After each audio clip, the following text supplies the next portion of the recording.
জাতিকে সব শিক্ষা দেওয়ার আগে কোরআন শিক্ষা দেবে। জোরে বলি ইনশাআল্লাহ। ইনশাআল্লাহ। জোরে বলি ইনশাআল্লাহ। ইনশাআল্লাহ। আমার দেশের সিলেবাসটা ত্রুটিপূর্ণ। এমনও আমার দেশে কামিল পাস লোক আছে, কামিল পাস করছে, কোরআন সহি নেই, আছে কিনা বলে? আচ্ছা, এটা কি তার দোষ না শিক্ষা ব্যবস্থা? শিক্ষা ব্যবস্থার দোষ। আবার এমন কিছু প্রতিষ্ঠান আছে দাওরায়ে হাদিস কমপ্লিট করেছে, দাওরা হাদিস তার কমপ্লিট, সে বুখারী পড়েছে, মুসলিম পড়েছে, নাসাই পড়েছে, কিন্তু এই হাদিসটা যে তার সামনে জাতির সামনে উপস্থাপন করবে বাংলা পারে না। কি পারে না? বাংলা সমস্যা।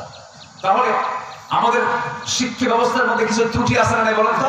আচ্ছা, এখন আল্লাহ পাক পৃথিবীতে যত নবী পাঠিয়েছেন সমস্ত নবীকে তার নিজের ভাষায়, যেরকম মুসা আলাইহিস সালামকে যে তাওরাত কিতাব দেওয়া হয় ওটা কি আরবি ভাষায় না, তার মাতৃভাষায় আল্লাহ পাক তাওরাত কিতাব দিয়েছে। আমার নবীর মাতৃভাষা কি ছিল বলে? আরবি। আমার নবীর কাছে কোন ভাষায় কোরআন নাযিল হয়েছে? আরবি। আরবি ভাষা। তো আমাদের ভাষা কি বলে? আরবি।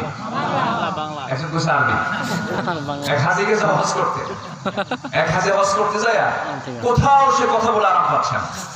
যেখানেই কথা বলতে যায় সেখানে শুধু আরবি শব্দ আসে। হজ টাজ করে দেশে আসছে, দেশে আসার পরে তাকে জিজ্ঞাসা করছে, ভাই তুমি কেমন হজ করলা? কেমন দেশে গেছিলাম? কোনো বাংলাই নেই, দুই জায়গায় শুধু বাংলা পাইছে, একটা আজানে আর একটা নামাজে। আজানে আর কোথায়?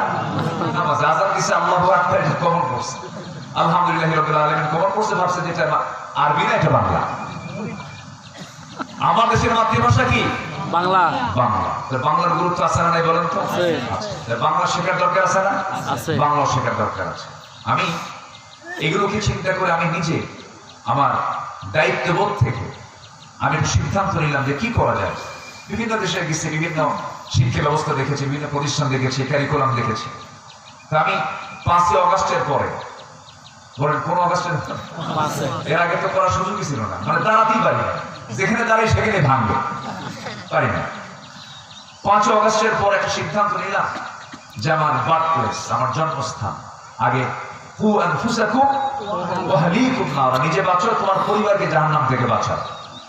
তা আমি আমার নিজের জন্মস্থান, আমার যেখানে জন্ম, ঠিক সেই থানায় একদম পৌরসভার ভিতরে আমি একটা নিজের উদ্যোগে, নিজের জায়গায় আমি একটা প্রতিষ্ঠান, ছোট্ট করে একটা প্রতিষ্ঠান শুরু করেছি, যেখানে বাংলা, ইংরেজি, আরবি সব থাকবে, অঙ্ক থাকবে।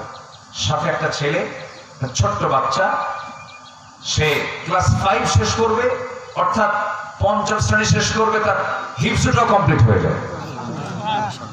আসলে আমাদের সময় কিন্তু প্রচুর অপচয় হয়। সন্তানকে যদি পরিকল্পিতভাবে যদি সাজানো হয়, সে অনেক কিছু নিতে পারবে। জানেন, আল্লাহ পাক মানুষের মাথায় এত মেমোরি দিয়েছেন, গোটা পৃথিবীর সব মেমোরিও যদি নেয় 1 ভাগের 1 ভাগও পড়বে না। আল্লাহ পাক এত মেমোরি ক্যাপাসিটি প্রত্যেকটা বান্দার মাথার মধ্যে দিয়েছেন, কিন্তু আমরা নষ্ট করে ফেলি, আমাদের ব্যবহার হয় না, বেশিরভাগ অপচয় হয়ে যায়। একটা ছোট্ট বাচ্চার যদি মেধা যদি মাঝামাঝিও যদি হয়, মধ্যম, খুব বেশিও না আবার একদম কমও না, এর মাঝামাঝি যদি মেধা হয়, তাহলে একটা বাচ্চা মানে পরিকল্পিতভাবে যদি সময়কে কাজে লাগিয়ে যদি তাকে পরিচালনা করা হয়, বড় জোর সে 10 বছরের মধ্যে সে হাফেজে কোরআন হয়ে যায়। আমি আমার এই হাতে 6 বছর 7 বছরের ছোট্ট বাচ্চা, তার মাথায় পাগড়ি দিয়ে দিয়েছি, সে 30 বার কোরআন শরীফের হাফেজ হয়েছে। কোরআন মুখস্থ করে কি অসম্ভব না সম্ভব? আর যে বান্দা কোরআনটা 30 বার সিনার মধ্যে তুলতে পারবে, আমার বিশ্বাস গোটা পৃথিবীর সব জ্ঞান সে তার সিনায় তুলতে পারবে, তাকে যদি সেইভাবে সাজানো হয়, গুছিয়ে নেওয়া হয়। কিন্তু আমাদের ত্রুটিপূর্ণ শিক্ষা ব্যবস্থা। চিন্তা করেন, আমার দেশে এমন আলেম আছে, কামেল পাস, দাওরায়ে হাদিস কমপ্লিট করেছে, বাংলা চিনি করে, দুনিয়ার তৈরি করে তৈরি করে, আছে না নাই? ওরা ইসলাম বোঝে, ওরা কিতাব বোঝে, কিন্তু ইসলাম বোঝে না। কিতাব বোঝে, ইসলাম বোঝে না। এজন্য সম্মানিত ভাইরা, এখন আমাদের জাতি গঠনে মনোযোগ দিতে হবে। কি গঠনে বলেন? কি জাতির মেরুদণ্ড? ভালো করে বলেন। শিক্ষা জাতির মেরুদণ্ড শুনতে 54 বছর হলে শুনে আসতেছি, কিন্তু কোন শিক্ষা?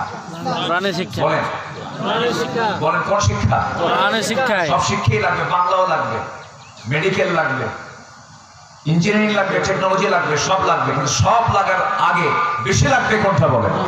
কোরআন। এটা দিয়ে শুরু করতে হবে। আমি প্রায়শই একটা উদাহরণ দিই।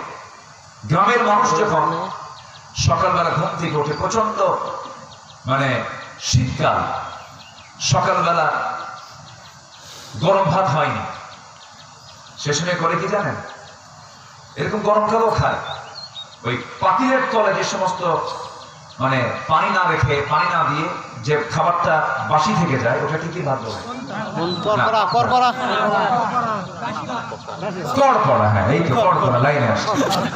এই কড়কড়াকে আরো কড়কড়া করার জন্য পেঁয়াজ, রসুন, এরপর শুকনা মরিচ আর খাঁটি ঘানিতে ভাঙানো সরিষার তেল, হ্যাঁ, যখন আপনি শুরু করেন খাওয়া, বলেন তো মজাটা কি কম পাওয়া যায় না বেশি পাওয়া যায়?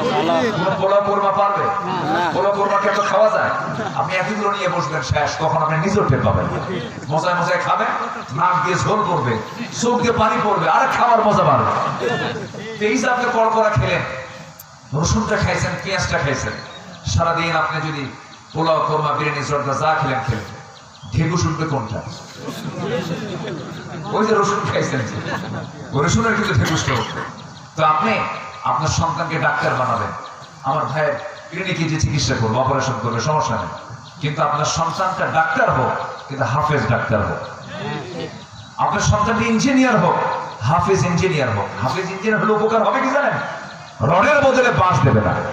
ঠিক ঠিক। হাফেজ ডাক্তার হলে পরে ইনজেকশনের জায়গায় অপারেশন করবে না, অপারেশনের জায়গায় ইনজেকশন করবে না। এই উপকারটা হবে। এজন্য জাতি গঠনে, একটা জাতি যদি গঠন করতে হয়, জাতির হাতে সবার আগে তুলে দিতে হবে কি বলেন? কোরআনের মাস আমরা পার করেছি, এই জন্য কোরআন নিয়ে শেষের দিকে এসে কিছু কথা বললাম। আপনার সন্তানকে আপনাকে দিন শিখান, আপনি নচেত বিপদে পড়ে যাবেন। বহু বাপ মা আমাদের কাছে এসে কান্দে, ভাবতেছেন ধানমন্ডি, বাড়িধারা, জিওএইচএস, এরপর কি বলে গুলশান, এই সমস্ত বাসিন্দারা খুব আরামে আছে? কখনোই না, কখনো আরামই নাই তাদের মধ্যে, কোনো শান্তি নেই তাদের মধ্যে। বুড়ো বুড়া মানুষ কিছু আসামি যেখানে নামাজ পড়ায়, কিছু মুরব্বী এসে চোখের পানি ফেলে কান্দে আর বলে, হুজুর আমি শান্তিতে নেই। কেন? আমার এক ছেলে আমেরিকা, আরেক ছেলে কানাডা, আরেক ছেলে জার্মানি, আরেক ছেলে লন্ডন বসে আছে। আপনার তো সুখ, এত তারা কোটি কোটি টাকার মালিক আপনাকে টাকা পাঠাচ্ছে, কে বাবা দারুণ ভুল করছে, একটা মূর্খ বানার দরকার ছিল। কেন?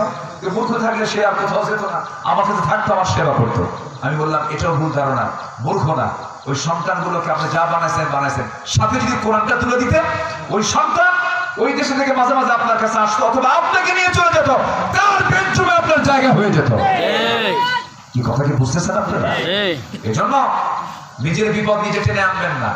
আপনার সন্তান যা হয় হোক, কোনো সমস্যা নাই, সবার আগে তুলে দিতে হবে কি বলেন? আমার মানিক ভাই তার ছোট্ট ছেলেটাকে মাদ্রাসায় ভর্তি করা গেছে, উনি কিন্তু হসপিটাল চালান, মাদ্রাসায় ভর্তি করা গেছে। আমরা সচেতন হব, এই জাতিকে গড়ার জন্য আগে সব যোগ্য নাগরিক হিসেবে গড়ে তুলতে হবে। কোরআনের শিক্ষার কোনো বিকল্প নেই, এই আশাবাদ আমি কামনা করছি সবার জন্য। সবাই সবার সন্তানকে নিয়ে এমন স্বপ্ন দেখেন তো ইনশাআল্লাহ? এমন স্বপ্ন সবাই দেখেন তো ইনশাআল্লাহ? আমার আল্লাহ পাক একটা ছেলে সন্তান দিয়েছেন, আমার 4টা মেয়ে আর একটা ছেলে।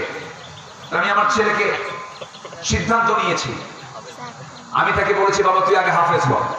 মাশাআল্লাহ আপনাদের দোয়ায় হাফেজ কোরআন হয়ে গেছে।